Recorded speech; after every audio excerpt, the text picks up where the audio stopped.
I've always hated weddings. Not because of a dislike for love, no. Once, I believed in it with all my heart. It's just that weddings, like litmus tests, reveal things in people they didn't even suspect, especially if you're not the bride. A warm May afternoon bathed us in its light as we pulled up to the venue. Everything around sparkled with whiteness and gold under the gentle California sun. Daniel, Jason's brother, had clearly spared no expense. My husband, Jason, adjusted his cufflinks with his usual ease while I held our daughter, Emily, on my hip. The 7-month-old baby with rosy cheeks was blissfully unaware of the tension simmering beneath the glossy surface. I had resisted this trip with all my might. Emily was teething, I was exhausted, and Jason had been unbearably rude to me for weeks. But he insisted, his voice sounding harsh and uncompromising. No drama. It's my brother's wedding. You need to look presentable.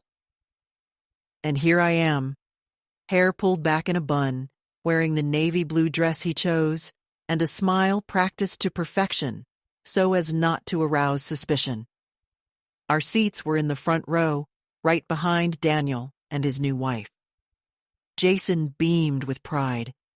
He had always idolized his brother, perhaps even more than he loved me. I shifted Emily onto my lap and tentatively reached for Jason's hand. My fingers barely touched his skin, and he recoiled as if burned. Then he leaned in, his voice quiet but venomous. Don't embarrass me. Today, you're just an incubator. Look decent and be quiet. And here I am, an eviscerated doll, an empty shell. All feelings, all humanity, as if scraped out from the inside, leaving only a thin skin. I forced a laugh, fake and shrill, desperately hoping no one would notice, wouldn't hear the crack in my voice. I glanced at the other wives, polished, flawless, like something out of a magazine. I wonder if they had also turned into mere vessels for carrying children, into convenient furniture. Back then, I didn't shed a tear. When the speeches began, I sat like a stone. His mother was the first to speak. Her voice trembled with tears as she recalled funny stories from the brother's childhood. The father took up the baton, diluting the atmosphere with dry humor that elicited strained smiles. Finally, it was Jason's turn. He spoke of loyalty, of unbreakable family ties, of honoring traditions. His voice sounded confident, authoritative. And then, completely unexpectedly, the microphone was extended to me. Wouldn't you like to say a few words? Daniel smiled, unaware of the storm raging inside me. Jason turned sharply, his gaze like ice-cold steel. You don't have to, he hissed. It sounded more like an order than comfort. But I stood up, smiled, took the microphone. It felt foreign, cold, awkward in my hand, and incomprehensibly heavy. My heart was pounding furiously, drumming in my ears so loudly that I could barely hear the ringing silence spreading through the banquet hall. All eyes were on me, and Jason's gaze burned like a brand. My voice faltered, sounding quieter than I intended. Gathering my courage, I cleared my throat and repeated, Thank you for giving me the floor. I didn't prepare anything, but weddings are about moments, aren't they? Moments that stick in your memory? In response, a few restrained nods. I remember my wedding, I said, glancing fleetingly at Jason. His face was frozen in a strained, unnatural smile. I was 26, nervous, full of rosy hopes. I believed I was marrying a man who saw the real me. At one of the tables, someone shifted uncomfortably.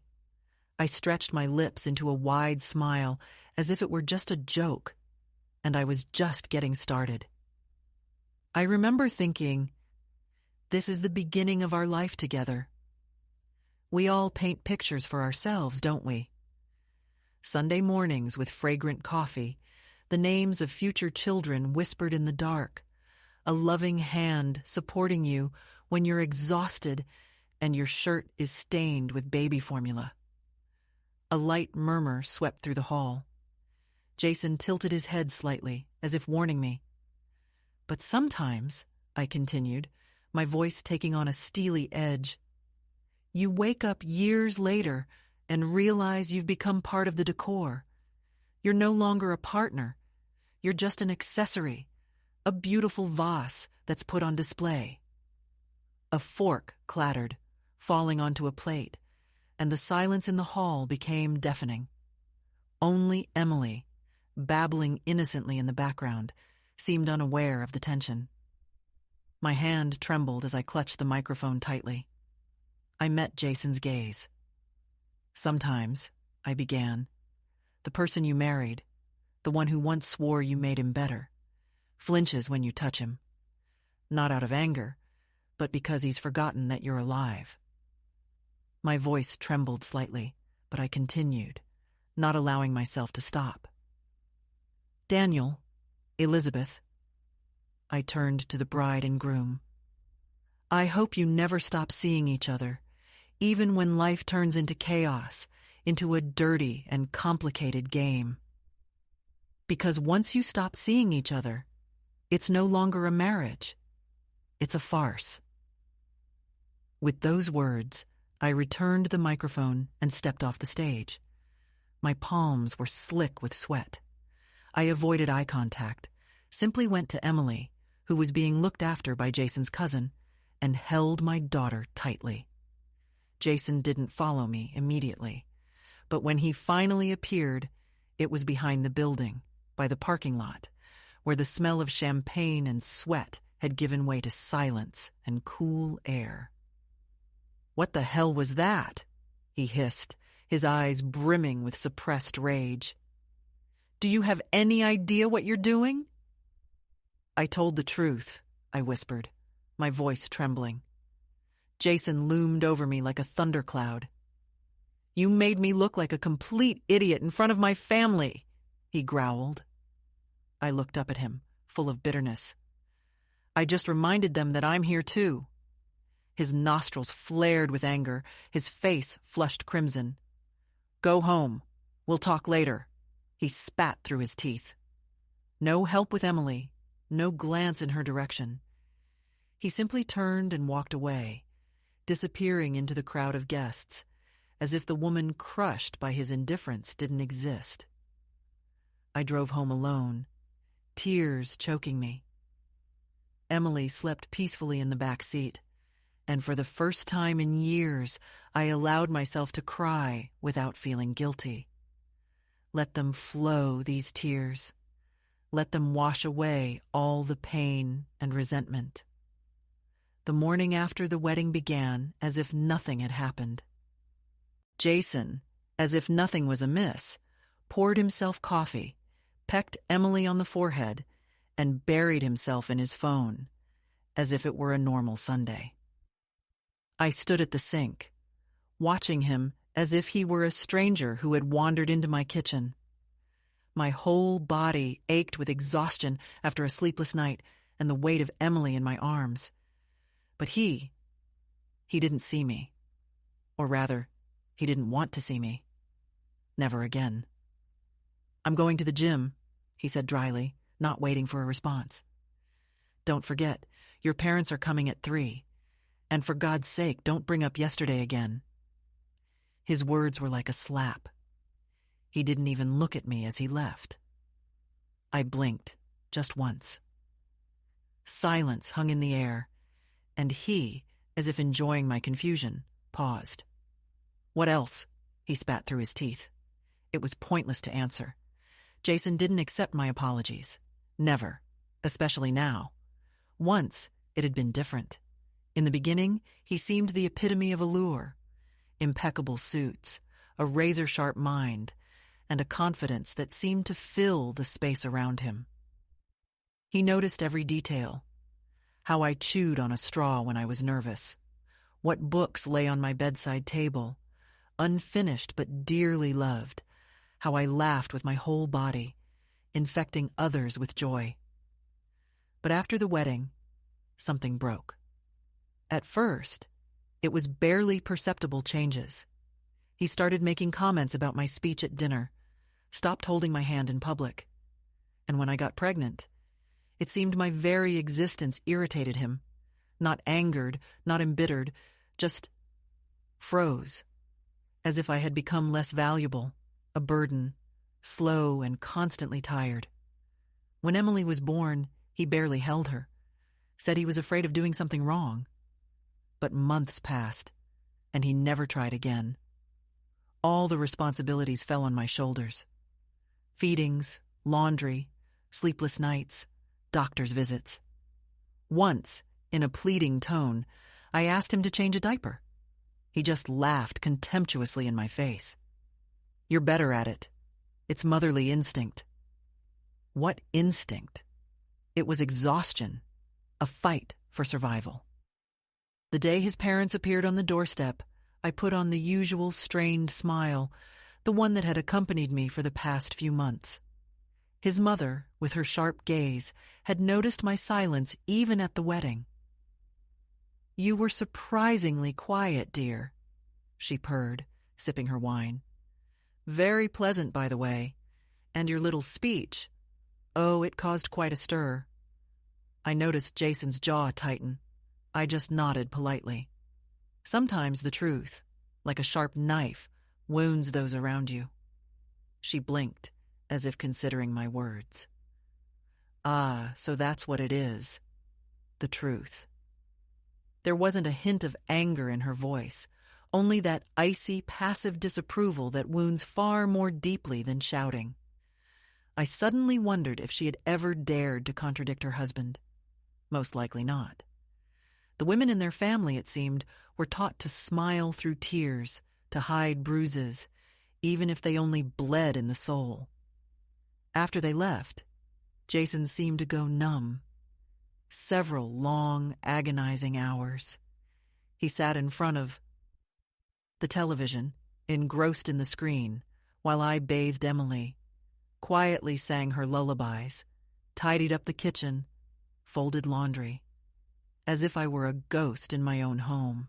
Late at night, I found him on the back porch, frozen in place, with a vacant stare directed into the darkness.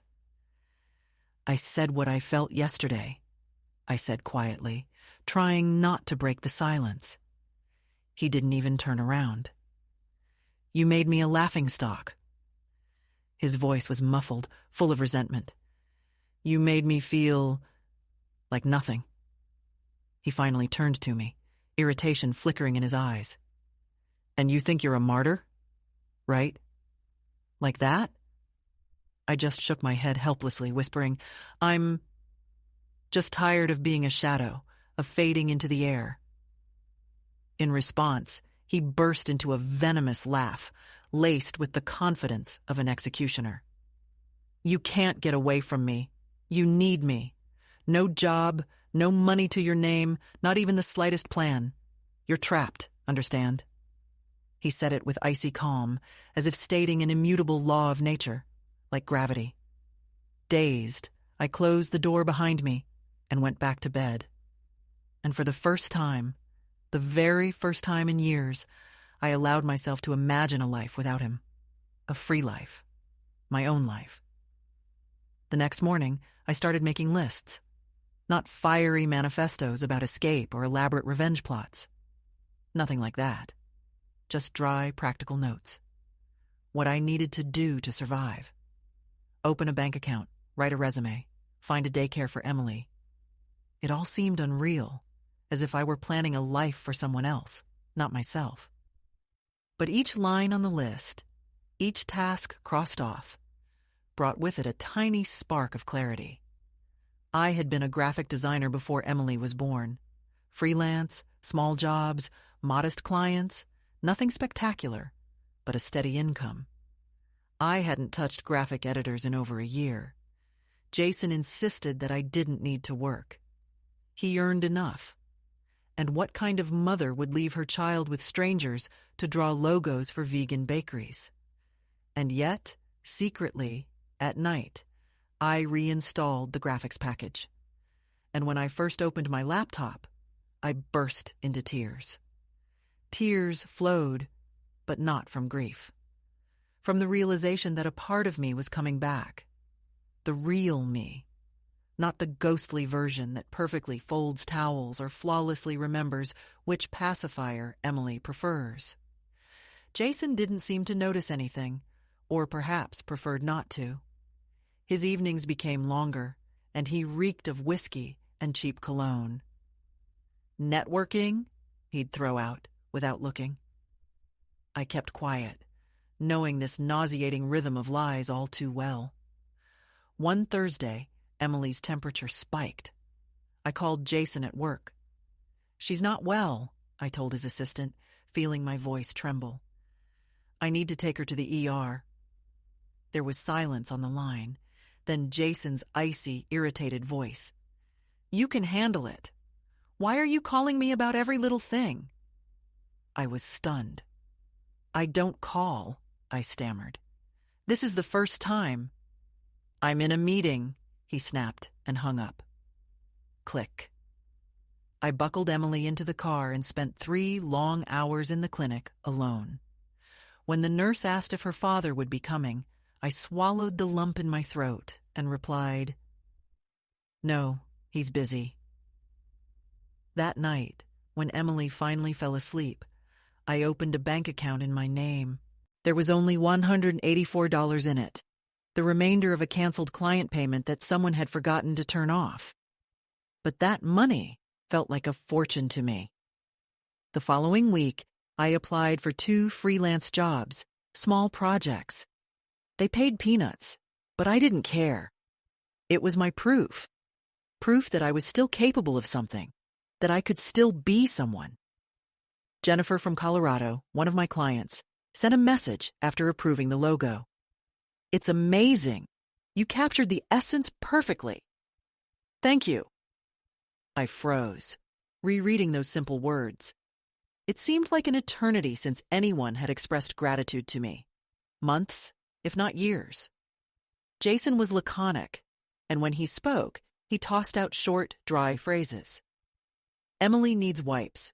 The formula is running out. Time to clean out the fridge." One evening, when I was sorting laundry, he came in with an unironed shirt in his hands. "You've become sloppy," he hissed. I looked up and, for the first time in a long time, stared at him intently. Time had left its mark on him. The wrinkles around his mouth had deepened, especially when he looked down on me. "I didn't say anything," I replied, turning back to the dryer. He lingered in the doorway, probably expecting an apology, but I wasn't going to give him one. I was no longer part of the interior, not his possession. 2 weeks after Emily's illness, I was offered a job that promised a fee greater than all my previous orders combined. A complete website redesign for a non-profit organization in Vermont. No glamour, but clear deadlines, real money, and, most importantly, respect. The nights after Emily fell asleep became my personal front. With a cup of weak coffee, I immersed myself in work until my eyes started to ache unbearably. It was exhausting work, but it gave me something that Jason could never take away: forward momentum. I started secretly setting aside checks, saving every penny, selling old things online, all quietly, without making a fuss. I needed the changes to go unnoticed. For now. And then, out of the blue, a message from an old college friend on Facebook. "Hey, saw your name on a client list. Are you still freelancing?" Sarah. We hadn't spoken in ages, 6 years. "Yes," I typed before I could stop myself. "Mostly at night. Kids at home? Maybe we can meet up." My stomach twisted into a tight knot. Jason would be furious. He couldn't stand any woman who reminded me of my life before him. And yet, I had agreed. We arranged to meet at a coffee shop near the library, neutral territory. I put on makeup for the first time in months, not out of vanity, but more as armor. Sarah hadn't changed much. Still the same wavy blonde hair, razor-sharp smile, and infectious, loud laugh. "You look great," she exclaimed, pulling me into a hug. "Tired, but okay," I replied, feeling the tension ease a little. I gave her a weak smile. The joys of motherhood. We chatted about college, mutual friends, career prospects. I shared a glossed-over version of my life, but she seemed to see right through me. "Are you okay?" she asked quietly, with concern. "I don't want to pry, but you look like you're holding your breath." I hesitated, unsure how much to reveal. "Just trying to find myself again." Sympathy flickered in her eyes. "If you ever need help, real help, I'm here. My firm has a daycare stipend. We sometimes hire remote designers. I could recommend you." I blinked, stunned. "Would you really do that?" She nodded with certainty. "You were the best in our class. I always thought you gave up too soon." Sleep eluded me that night. I lay still, staring at the ceiling, the image of the me who dreamed of creative agencies and the bright lights of the big city, not diapers and suffocating silence, flashing in my mind. 2 days later, I sent my resume. I didn't tell Jason. He noticed it himself the following week when a client invoice arrived in the mail. "What's this?" he asked, holding the paper as if it were a threat. "Payment for a project I'm working on." "I never lost my qualifications," he spat through gritted teeth, his jaw clenched tight. "You should have consulted me." I tried. My voice was even, but a storm raged inside. "You just didn't want to listen." He left the room without a word, no door slamming, no outburst. Not yet, I thought, and that cold calculation scared me far more than any fit of anger. Later, like a hunted animal, I checked all the locks in the house. Once I was sure they were secure, I drafted an email to Sarah. "I'm very interested. Please consider my application." The reply came almost instantly. "Already on the list. Expect an interview invitation next week."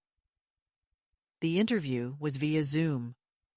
I pulled a pristine white blouse from the closet, one I hadn't worn since before Emily was born, and settled into a quiet corner of the house where Jason's unseen presence didn't feel so heavy.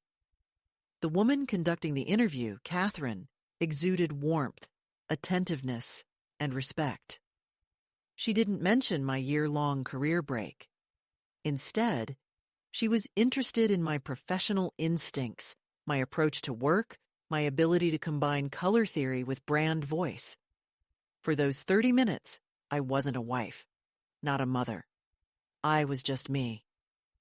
When the interview ended, her face broke into a smile. "We'll be in touch soon, but let me say right now, Sarah's recommendation played a decisive role."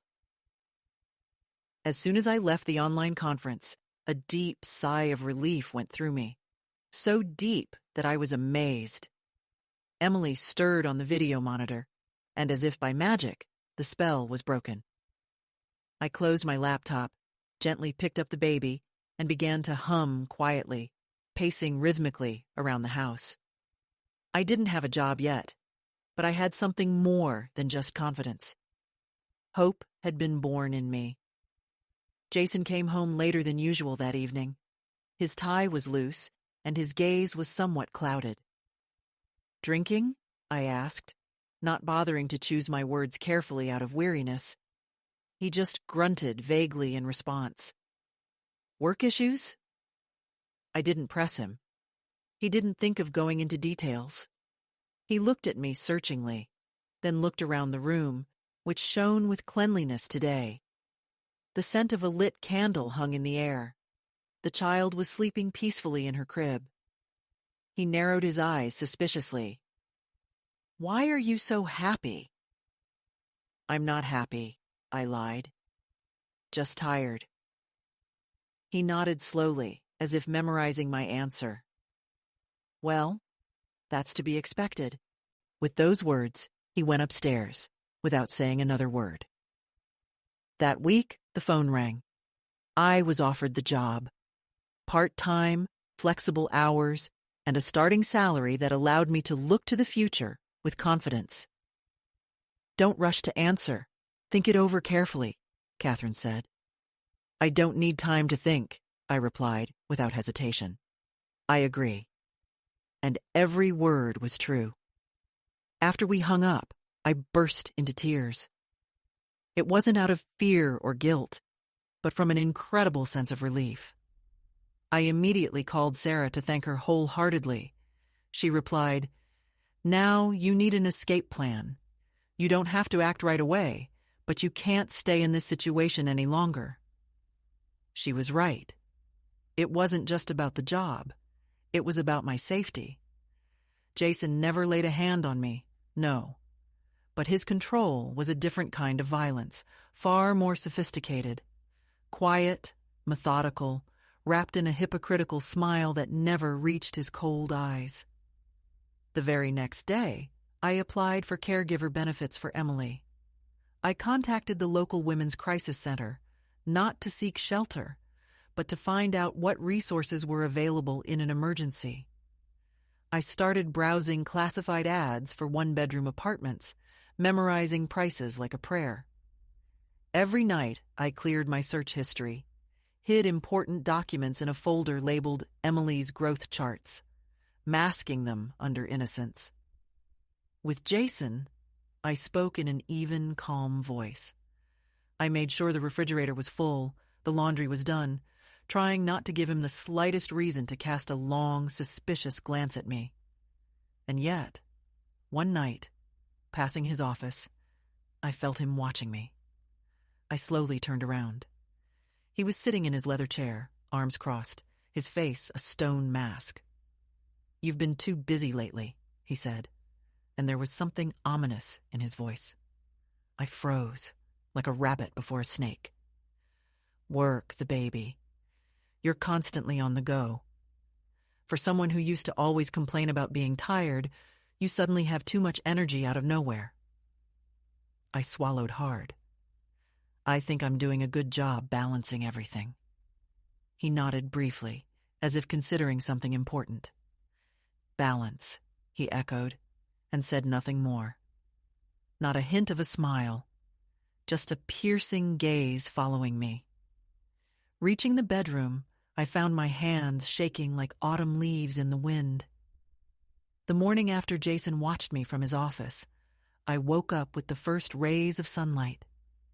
Emily was sleeping peacefully next to me, her tiny chest rising and falling steadily like a quiet metronome, soothing me.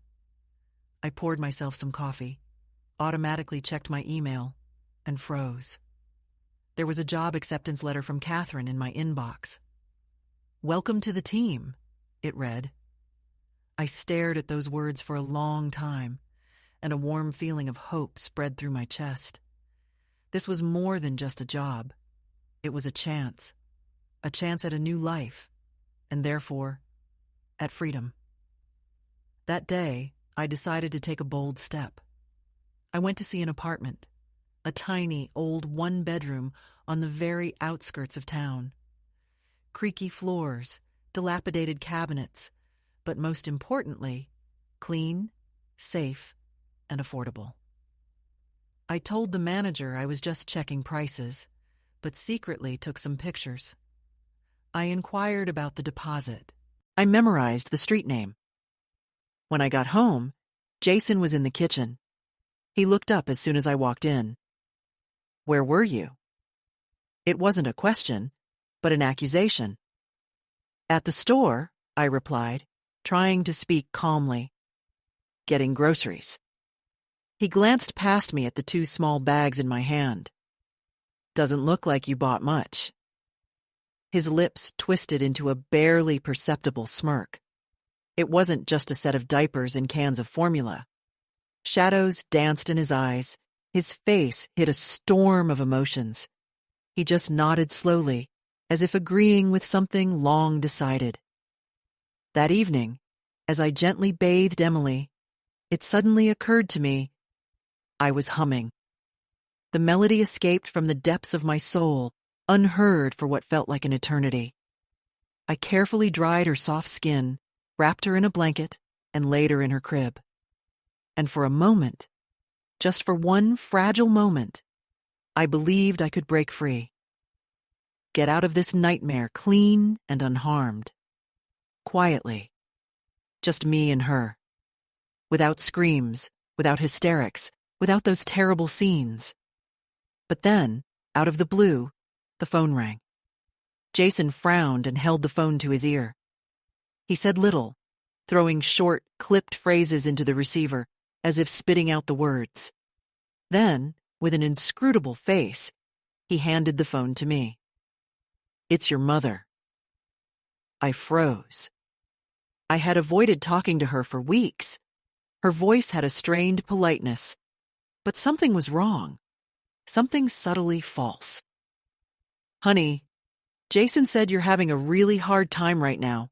He says you're completely worn out." My breath caught in my throat. "What?"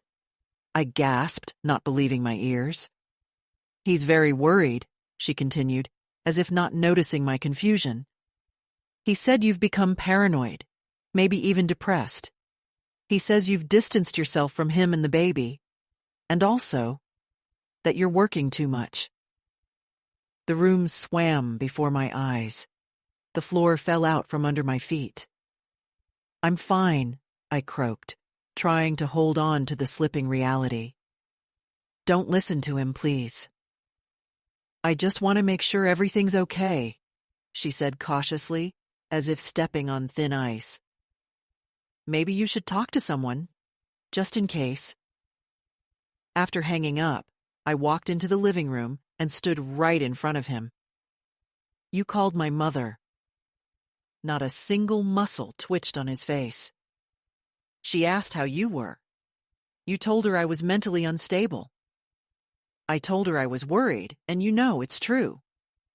I glared at him, my eyes burning into his. "Why are you doing this?" "Because you're flying into the abyss, and if you can't see it, someone has to say it." It sounded soft but precise, like a blade wrapped in velvet. He wanted to paint me as crazy in case I tried to leave. Slowly, methodically, in silence, he was setting the stage, like he did with everything else. That night, I printed out all the documents, pay stubs, emails, confirmations of childcare requests. I hid them in Emily's bag, tucked under a package of formula. I packed a go bag for an overnight stay, diapers, wipes, baby food, a change of clothes, and left it in the trunk of the car.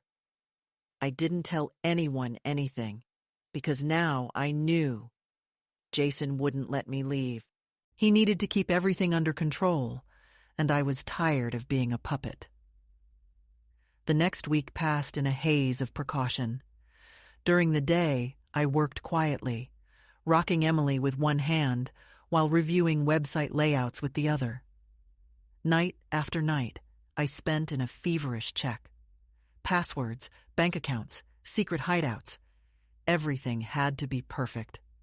I memorized addresses, phone numbers, routes to the shelter, down to the last digit on the license plates. Not a word to anyone about my plan, not even Sarah. And yet, a sinister premonition gripped my chest. Something was about to happen. Jason had changed. His questions dried up. The fake friendliness disappeared. Now he loomed in doorways, drilling me with his eyes, maintaining an icy silence. The moment I entered a room, he slammed his laptop shut, as if hiding state secrets. His speech increasingly included memories of the wedding album, of our bright future, as people do when desperately trying to get you back on track, to remind you of who you should be. And then one day, out of the blue, he came home with flowers. Betsy, my favorites. He hadn't given me flowers in 2 years.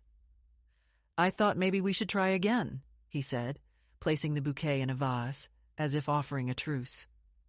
Get back to being a team. I forced a cautious smile. How sweet.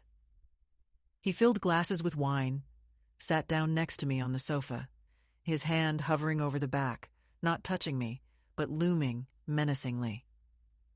You've been different lately, he said, creeping like a snake.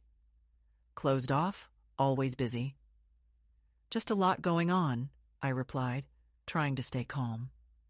He nodded slowly, never taking his eyes off me. And yet, you could trust me more. If something's wrong, just say it. I looked at him. Really looked. There wasn't a trace of kindness in his eyes. Just cold surveillance, disguised as ostentatious concern. I'm fine, I whispered, trying to keep my voice from trembling. He paused, longer than politeness required. Great, he finally said. It's very important to me that we're looking in the same direction. That same night, trembling with a vague premonition, I peeked into his phone and was stunned. An unfamiliar app, Secure Track, coiled on the screen like a snake. I hadn't installed it. An icy horror gripped me. I feverishly went into the settings, permissions, GPS, microphone, messages. He was controlling everything. Without hesitation, I erased that abomination. Then, with a pounding heart, I checked Emily's bag. My Go folder was gone, just vanished. Tears didn't come. Not yet. I silently gathered a new folder, only the bare essentials for escape, and hid it where he would never think to look. At the very bottom of the trash can under the sink in the bathroom, camouflaged with a triple layer of plastic bags and rolls of paper towels. The next morning, I took Emily to daycare for a trial day. A bright building, walls painted with children's drawings, and a kind woman named April, who greeted us with such warmth as if we were her family. I stood at the window, watching Emily, beaming at the other toddlers, crawl towards a pile of colorful blocks, and for the first time in a long time, I didn't feel guilty. Just a strange, intoxicating feeling of freedom. Permission to live. After filling up the car with gas, I paid cash for a new phone, a tool needed for the call I dreaded most. That night, I dialed the number, praying I would never have to. On the other end of the line, the foster care coordinator answered. I have a child, I whispered in a trembling voice. And I think I'll have to leave soon. Possibly tonight. She was sensitive, not asking questions I couldn't answer. We'll prepare a room, she assured me. Come as soon as it's safe. Returning home, I found Jason at the kitchen table. His phone was face down, and his gaze was fixed on me. He forced a wide, fake smile. Out gallivanting again? He asked. Yes, I replied, trying to appear nonchalant. Just running errands. You're awfully busy with these errands lately. His voice dripped with menace. I walked past him, careful to betray no emotion. I didn't flinch when he stood behind me. I showed no fear, even as panic swelled inside me, and I knew the reckoning was near. Sleep eluded me that night. I lay in bed beside him, freezing at every sound, listening to his breathing. The even, calm breaths of a man who seemed oblivious to the fact that he had turned our life into a chess game, in which he had already made his first move. In the pitch-black darkness at 3:14 a.m., I slipped out of bed like a shadow and headed to the nursery. Emily, my little one, stirred quietly, then drifted back to sleep, her tiny fist pressed against her cheek. I gently touched her forehead with my lips, as if for the last time. By 4 a.m, the world outside was shrouded in silence and darkness. Wrapping Emily in a warm blanket, I held her close and crept out through the back door. The cold, biting air stung my skin. I shivered, feeling it seep through my thin sweater as I opened the trunk of the car. I prayed the sound wouldn't carry through the neighborhood, shattering the silence. The emergency bag was already there, ready for our escape. The phone was on, the screen displaying pre-loaded directions to the shelter. Strapping Emily in, I got behind the wheel and gripped it so tightly my knuckles turned white. I didn't dare look back at the house. But suddenly, in the rearview mirror, a light flashed on the porch. He stood there, in the doorway, barefoot, like a ghost, watching us. The seconds stretched into an eternity, and then he slowly stepped forward. My foot slammed the gas pedal to the floor. I didn't wait to see if he would run after us. I didn't wait for his words, his pleas. I sped through the quiet streets, past sleeping houses. Every red light felt like a trap. Every shadow made my whole body flinch. My heart pounded like a caged bird.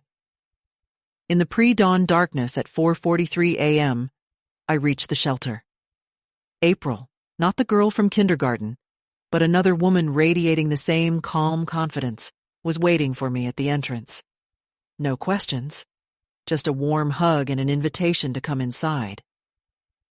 Emily was immediately provided with a cozy portable crib, and I was given a room that could be locked from the inside. And for the first time in years, I closed my eyes without crushing fear. I didn't know what tomorrow would bring. I couldn't imagine how the custody hearing would go, what dirty stories Jason would dredge up. But one thing I knew for sure. We were out. We were safe. And I would never, you hear me, never go back. 2 weeks later, I stood in a borrowed dress, clutching the microphone in trembling hands. A call from Daniel. Elizabeth and I want you to give a speech. Everyone still remembers your performance at our wedding. I barely suppressed a hysterical laugh, but I agreed. The wedding was smaller, just a dinner for relatives and friends who couldn't make it to the ceremony. And there he was. Jason. Of course he was there. Standing in the far corner of the room, arms crossed, pretending I didn't exist. He had already launched his version of events. I'd had a nervous breakdown, you see, and I'd left him. He told his mother I was in a psychiatric clinic. Mine, that I had kidnapped Emily and run away. But none of that mattered now. I had documents. I had witnesses. I had a lawyer, a kind but fierce lioness who had seen through Jason in an instant. The divorce proceedings had only just begun, and it would drag on for months, maybe longer. But today was my day. I took a deep breath, and the words that had been building up for years poured out. When I spoke at your wedding about marriage being about seeing each other, I believed every word. But what I couldn't say then, what I didn't have the courage to admit, was that sometimes, before you can see someone else, you have to see yourself. Because no one else will do it for you. A ringing silence filled the room. How many years had I spent thinking of myself as worthless, forcing myself to shrink, to be silent, just to survive? I believed that if I was a good girl, love would return. That cruelty was just a temporary lapse. That coldness was just stress. But it was a lie. I raised my eyes and met Jason's gaze. He didn't move, but the tension in his jaw betrayed his pain. I left, I said firmly, each word like the striking of a bell. And it was the hardest decision of my life.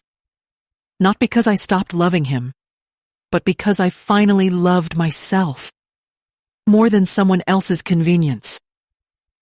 There was no applause. And there didn't need to be. In that silence, there was an unspoken, oppressive weight.